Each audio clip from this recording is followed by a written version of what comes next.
old friends, having rushed here from an all-candidates meeting in Saanich and wanting to run through the room and hug everybody, and no, behave yourself, follow this. There's a sheet here that says what time everything's going on, and well, Paul, it's your birthday, and I love you so much, and I haven't even hugged you yet. So, yeah, Paul, can I have a hug, please?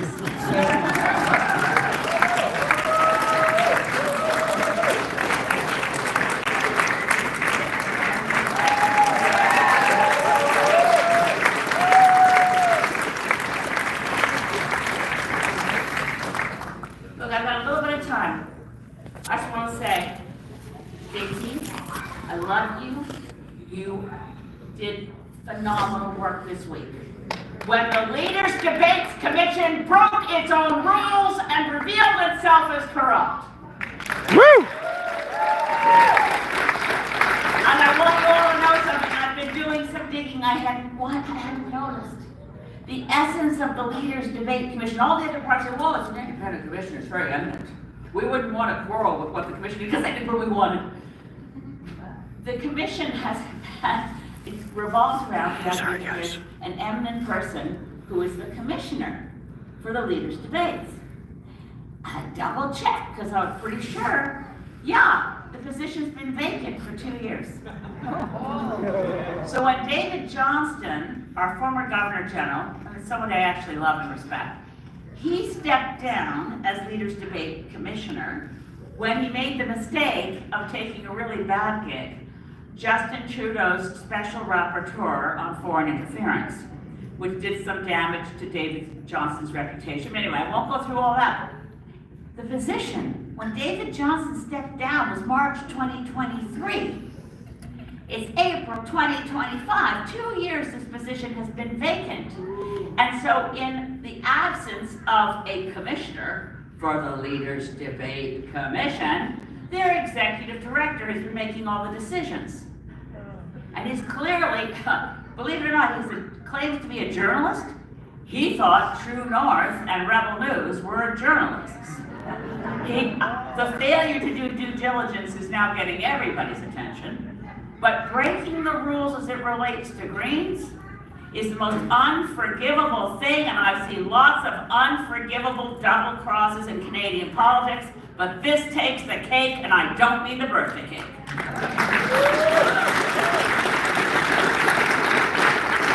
So if anything proved to most Canadians what a bad decision it was to exclude Greens, it was having to watch the other guys. Mark Carney got all mixed up and thought he loved the Keystone Pipeline, which is in the United States.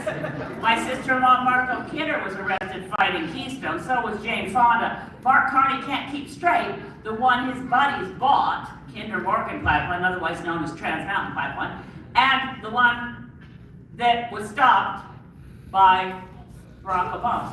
What the literal hell is going on when I'm watching the Liberal leader, who's claiming he has climate cred, say what we really need in this country is carbon capture and storage, which is very clearly fraud and involves massive government subsidies to whom? Well, to the oil and gas company. Because it's really expensive to pretend that you can sweep all your carbon under the carpet and pay no attention to it. And then the other thing he wants, small modular reactors, which his former company Brookfield bought Westinghouse, which he's plugging in the middle of the debate to build small modular reactors as if you can get them out of the Sears catalog. Well, Sears is good. They talk about small modular reactors as if they exist. If Greens had been on that stage, Jonathan would have pointed out there's not a single SMR, so-called, that's producing electricity anywhere on the planet because it's a fraud, it's make-believe, and it's going to suck up tax dollars while giving more time for fossil fuels to dominate the energy world of Canada. I'm disgusted that that happened, couldn't believe what I was watching, and then Jagmeet Singh pretends he's a climate champion, and, as JP pointed out, with the chance to demand from the Liberals some climate action in the confidence and supply agreement, didn't mention climate. I'll never forget being the last time I was on the stage in a leaders debate with Jagmeet Singh and climate came up. And I've been saying we have to hold to 1.5 degrees. That's the goal in the Paris Agreement. As we shoot by the parameters that allow our livable climate and a sustainable biosphere for all of us and all creatures on Mother Earth.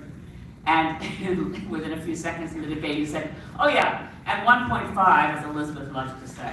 Sorry. I rolled around and said, loves to say?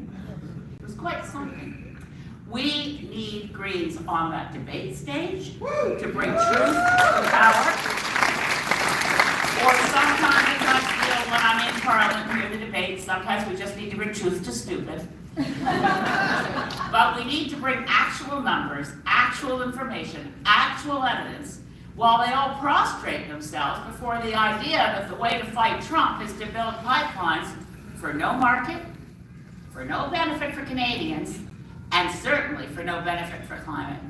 We have a real plan, and Paul and JP and I revealed it here in Nanaimo, Ladysmith, that would create strategic reserves for Canadian natural resources, pay for it in ways that don't break the bank, allow us to keep raw logs in Canada to go to Canadian and British Columbia bills so we can build Canadian housing, Canadian water, radical concepts. I am confident that we will be electing Greens to Parliament, and we will elect more than we've ever elected before. Yeah. Paul Manley will be recognized by the Speaker of the House when the Speaker looks out and says, and now, the honorable member from Nanaimo, Ladysmith. And someone was listening to will get up.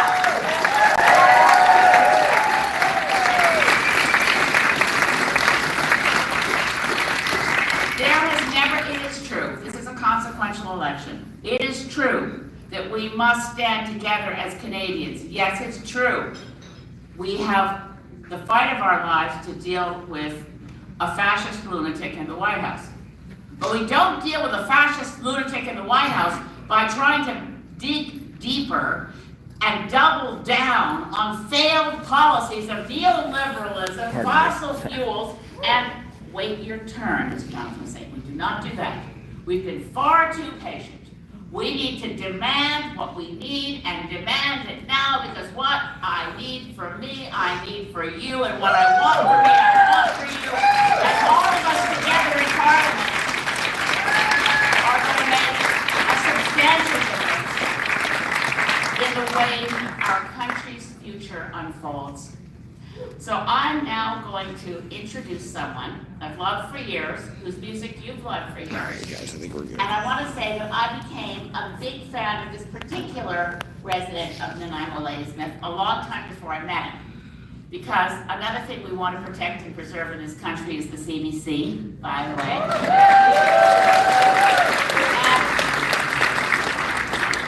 I can remember, I don't know if I ever told you this, Bob, I can remember being in my kitchen in Cape Breton Island, and I would be listening to Zowski.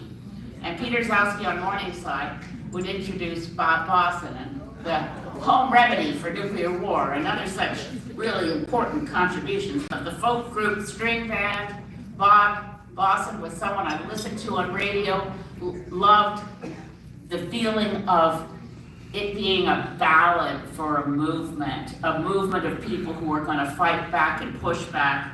So when I started working with Bob on stopping the destruction of Clawfoot Sound, when he wrote No Passaran, that song lit up the movement to stop the logging of Clawfoot Sound. And the work, We Don't Want Your Pipeline. Well, I won't do like a medley of Bob's greatest protest hits. But I will introduce him and ask Bob Bosson, who was a lifer in that other failed, orange thing. I would like to thank Bob Bosson from the bottom of my heart for being a Green, supporting Paul Manley. Come on up, Bob.